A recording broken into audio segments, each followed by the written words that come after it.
Nothing new to report as far as injury. Two new wideouts today will be out there, Washington and Matthews. Vrabel will go to reserve, retired, and we'll have young Woodard released. Other than that, we added that with our roster, and with that, I open up questions. Yeah, Coach, what did you all see in the two receivers that you're bringing on board to compete here at camp? The two new receivers, one obviously is a veteran in Washington that brings a lot of playing experience. Had some injury, rough history, but had a really good workout for us. He came in, ran some really good routes. We got a little bit of history with him with Ike Hilliard. Was able to add him, and then Matthews came in and did a nice job in that workout as well. And he had a nice little preseason last year, and really fell short due to the injury, and thought it was a good chance to go add those guys and get some more competition out there. And what was Vrabel's injury or situation? We're going to leave that for Vrabel, but right now it's just a reserve retired deal, and he's going to step away, and, I'm sure he'll come out with something a little bit later. Coach, multiple players have talked about the atmosphere as far as if they make a mistake, they're not getting chewed out, just like it's a teachable moment. Has that been a point of emphasis throughout this training camp? I think it's kind of the style that we use. I don't know if it's like a necessarily a chew-out thing every time you have a mistake in training camp. With the amount of stuff that we threw at them from the beginning, I think you kind of expect some mistakes. You don't want them repeated. I think the thing about us, we hadn't had to repeat it mistakes. So that's kind of what I love. Like, those are all teachable moments from within the classroom, from a team setting. They're all teachable moments from inside the individual classrooms with the coaches. And that's the kind of environment we want to create, right? You want to allow people to go out and shoot their shot, right? You're going to miss a couple of them, but still want you to be able to shoot your shot and get it corrected. And that's the thing with the tools that we have, right? Thank you, Arthur, again, right, for giving us the two versions of screens on two sides of the field. You can see it. You can get the immediate reaction. You get all immediate coaching. And that's been awesome for us, and walk through and in practice. And then I've heard a couple times through just like with the special teams, just the walk through, you'll say stay on your feet. Yes. Stay on your feet. Is that a teachable moment, or is it just more? That is, staying on your feet is definitely how you want to practice at all times in the National Football League especially. So, you don't want to have guys on the ground really at all within a practice setting unless you're doing something live. Mm-hmm. And then those are far and few between. But, the best athletes in the world stay on their feet. So staying on your feet just limits injuries and mitigates the chance to get injured. It helps us all across the board. Sometimes you get tangled up and you go down, but you want to eliminate that as much as possible, just in general. Raheem, how do you balance, and how has it changed over the years in terms of getting your team fit, like that physicality element ready to play on week one versus keeping them fresh throughout training camp? Because it seems like over time, it's kind of gone where there's been more kind of load management and things like that. I think I don't know if we use the load management term in football. That's probably more of a basketball term, but for us, it's all about our performance team, right? And this performance period that we all set up, right? You got Jake Fowl and obviously Griff, who are part of that as far as how we train, reps, who's doing what, load managing Grady, right? And maybe even a Kirk Cousins when you come to some of those things. We don't necessarily use those terms, but it's really about the performance-based model that gets us through. It's like intensity versus volume and things of that nature. So you try to manage all those things, but the physicality is what we're introducing today with the pads. So like the physical nature of it all will turn up the next 2 days with practice, being able to go out there with pads. The percentage of how you do it will turn up from low to medium, and then obviously getting a jog through and coming back with a high impact on that last day and really turning it up when we get to the stadium. So like it's the management of all those things and how you do those things and just listening to your science people and listening to some of that stuff and really being smart from a coaching standpoint, from an organization standpoint, from a performance standpoint, all those things be based on those things. So, like, it's really, I make this all the time. I say listening to smarter people than us, and that's definitely the example of that. Coach, you have a lot of offensive weapons now in the Falcons. Talk about your new relationship with offensive coordinator Zach Robinson, how you've been working with him, the depth of offensive on Atlanta. A little bit about that. Obviously, that's been amazing. It's been fun. It's been like, like all those things you talk about at water coolers at your jobs. And when we get our job, man, we're going to do this. We're actually living it, and we're actually doing it. Like, these are the things that we talked about in L.A., and we saw when he got his chance and what he wanted to do and how he can accomplish and some of his thoughts and how he want to move forward in the teaching progressions and things of that nature. And now it's really coming out and him watching him do it. So it's easy for me to go in and suggest, hey, here's some really good things that you did in the past. Remember we did this. Or even Jimmy Lake coming across to him. Remember they did this in this defense, and we really liked it this last year. That really gives me problems. So the cross-training between Jimmy Lake, Zach Robinson, myself, and really Marquise Williams and all that involved. And I got to add Jerry Grant to that fold, like having the examples and the thoughts and the process of everything. It's like we're really training each other.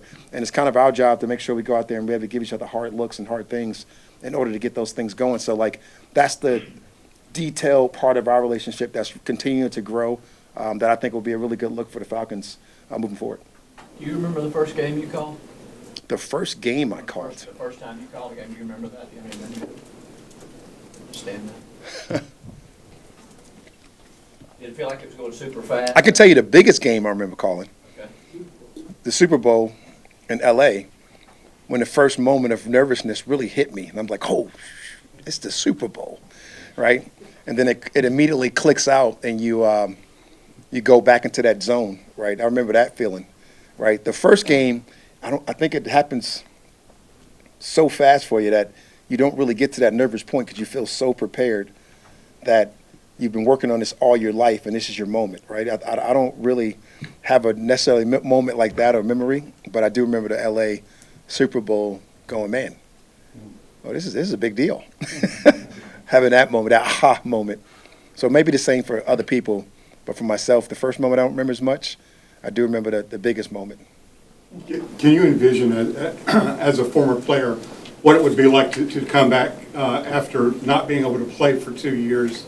And what have you seen from Eddie Goldman's and his return? And did you have concerns on what that might be like for, considering that extensive time away? I think we planned it, as a shot, right? And I steal a term from Les Snead where you take a shot and you throw a dart, right? And we had a lot of reasons to throw that dart, right? We had a coach that Eddie was familiar with in Jay Rogers. We had a building that he was familiar with being in just for a small amount of time. We had a kind of relationships that we had built and put in place that we can implement a guy that had stepped away from the game for a little bit and the reasons why we can do it and how we can do it. And then you brought him back and you kind of start slow and increased his speed as we went. And we're able to shed weight as we get to. And then you get to training camp, ultimately, from going through the offseason, and his weight looks really good. You're able to up his reps. You're able to put him out there in a full-speed setting. And now we get into the pads where it really should show where the strengths of his game come through. And it's like been a process for us and also a process for him to find out what's the best version of Eddie once we get to those games and once we get that going. And, like, I've really enjoyed talking to him. I've really enjoyed talking about all aspects of the game, from conditioning to nutrition to getting him on the grass to today finally getting a chance to see Eddie in pads, which I've really been looking forward to. Coach, can you talk about what you've seen from Taquan Graham so far in camp? I've seen a violent, big human that's absolutely learning how to practice versus his teammates. And some of the stuff you like, some of the stuff you got to say, whoa. But he is strong. He's got great length. He's throwing his hands. He's being physical. He's doing things the right way, and I've really been impressed. And I am excited to get a chance to get out here and see him today also in pads. We were talking the other day with Kyle Smith about Zach Harrison, who was both up, and he's moving kind of to the interior of the line. What's the thoughts behind that? Say that one more time Zach about Harrison, yes. Bulking up, moving kind of more to the interior of the line. What are the thoughts behind that? So he naturally is a big human that plays with an angry demeanor that gives you a lot of bit of position flex as far as being inside, being in the three technique, being in the play on the edge. And you got to utilize those guys. We talked about it a long time ago, finding these roles for players and then absolutely giving them some things that you can do to go out there and affect the game. And he's absolutely taken that to heart, and he's been able to do all those things. And he's another one of the players like TQ we just talked about. Like these guys, there's some real pieces on the interior and the exterior D-line that excite you. And he's just another one of those guys that excites you the same way. Smith Williams mentioned the night before you all signed him. Yes. There was this real luxury meal where you and Jimmy treated him. One, what do you remember about that night? And then what attracted you all throughout his process? And then what have you kind of seen from him so far? Mr. Blank paid for the luxury meal. Not you. Not me. I had the credit card. I'm just kidding. But it was one of those things that we got a chance to take him out and just talk about a vision for him, and a young man. And obviously, you get a chance to watch his tape and see where he can fit. And then, like, I think role clarity for people is so important. Like, if you can have a vision for a person, you give him role clarity, you talk about your vision and what he can do, and then they know how to attack the situation.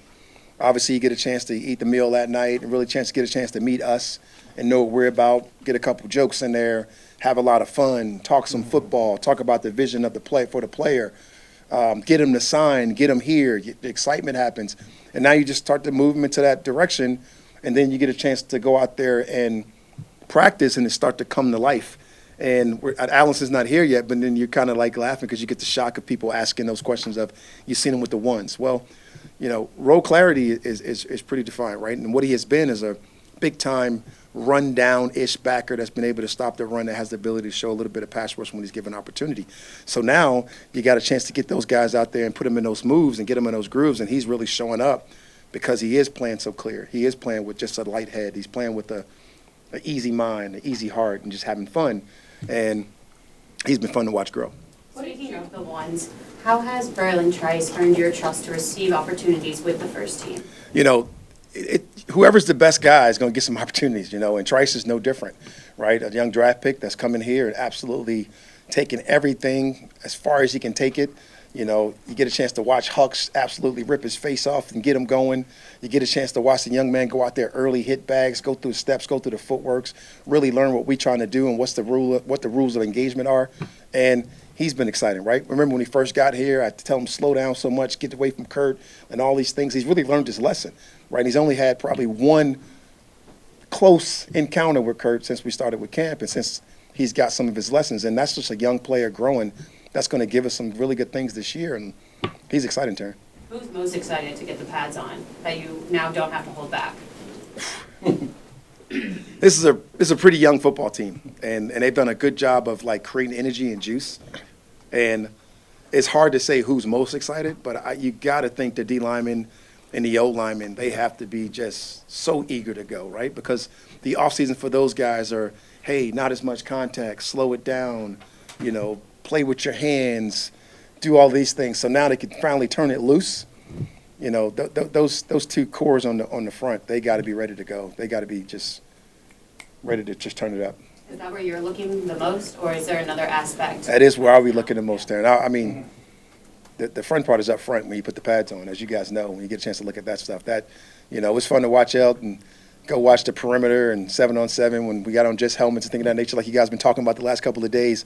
That's all nice, but when you get a chance to see those guys put on pads and you get a chance to really grade those guys and how they're going to play, that is the fun part about football. In terms of grading with those modified reps now with the pads on, decide change anything? What does that look like? We kind of ramp them up as the week go, and it's really based off the day. So today you'll get a chance to see Grady full speed and in about 75% of his reps, or I can't forget the exact percentage, but about 50% of his reps. And then the next day you get a chance to see him ramp it up or ramp it down based on how we feel. You get a jog through, you get a chance to ramp him back up. So it's really about just keeping Grady on a nice even flow to get him back to where he was. And the other day, and I think he said it himself, it was like riding a bike. He went back out there and looked pretty good at second year, and I'm excited to see him again in his pads. Coach, what are you poised to see about wide receiver Drake London, and what have you seen thus far in training camp from him? Absolute toughness is the first thing that jumps off tape when you talk about Drake and how he plays in his demeanor shift when he gets on the field. Like the nicest kid in America when he's talking to you guys or he's off the field. But as soon as he puts on the helmet and the pass is thrown and the competitive edge kicks in, you just see this toughness that, I personally didn't know about. And I personally am excited to see when I see him go out there and play, because that is how you want to be led from that position. With a certain type of toughness. And I just doing the comparisons and how we talked about it back in the day when we were led by Julio Jones and a Roddy White. And Roddy White's toughness jumped off, and then it went to transition to Mohamed Sanu. And you've seen those guys play with that type of toughness, or Justin Hardy. Drake has that. He has that dog mentality. Harry Douglas, right? It's the history of the Falcons wide out, and he's carrying that thing with a high stand and a high banner. And that toughness means a lot to me, particularly having been fortunate enough to coach those guys in the past. Coach, going back to the pads today, is there a certain degree of physicality you're looking for this early on, or is it just kind of you let them loose and kind of see how it goes? I'm going to let them loose, but my expectations are high, because of what I've seen, what you guys have been able to see. It's been pretty physical up front, and it's been really, really, really fun to watch.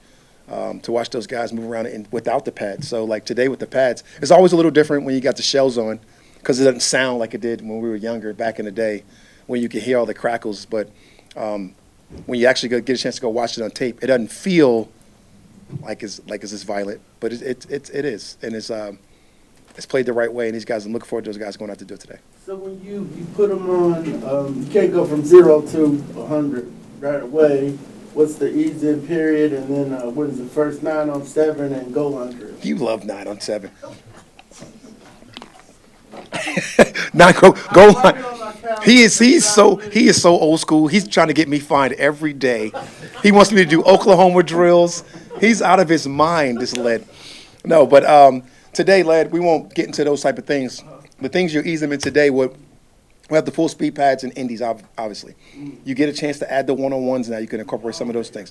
So you can do one-on-one pass rush. You can do one-on-one DB versus receiver. All those things you'll see today. But you actually get a chance to get into the team periods, right? I'm not as big as 9 on 7 as you are, but you'll get more into a team, and you will have more of an emphasis on a run today, lad. And I think that's well known and well documented. And we will get into goal line for you at some point, not today, but we'll get into that at some point. But for lead, no, you're not going to see an Oklahoma drill. I'm not giving you 9 on 7, but I'm giving you more physical practice with more physical. The whole thing of safety now is really being able to incorporate the run and the pass, right? You want players to have to think about that 50-50 op in order to make it fair, right? Like, back in the day when me and you played and we hopped off our back and ran to each other full speed and knocked each other out and both went home happy, those days are done, right? So now it's about the 50-50 ops of going out there, really creating that competitive edge and creating real football situations and scenarios. Going back to that role clarity for James, I'm curious, what exactly did you see from him that said, okay, this is what I want you to do? So when you watch the tape at DC, you've seen this physical edge setter. I remember his NC State tape, and there was this physical edge setter that gave you great effort, right? So, you can vision him playing in certain situations right now, right? And then it's like players, they ascend their roles by dominating that role. No different than a coach, right?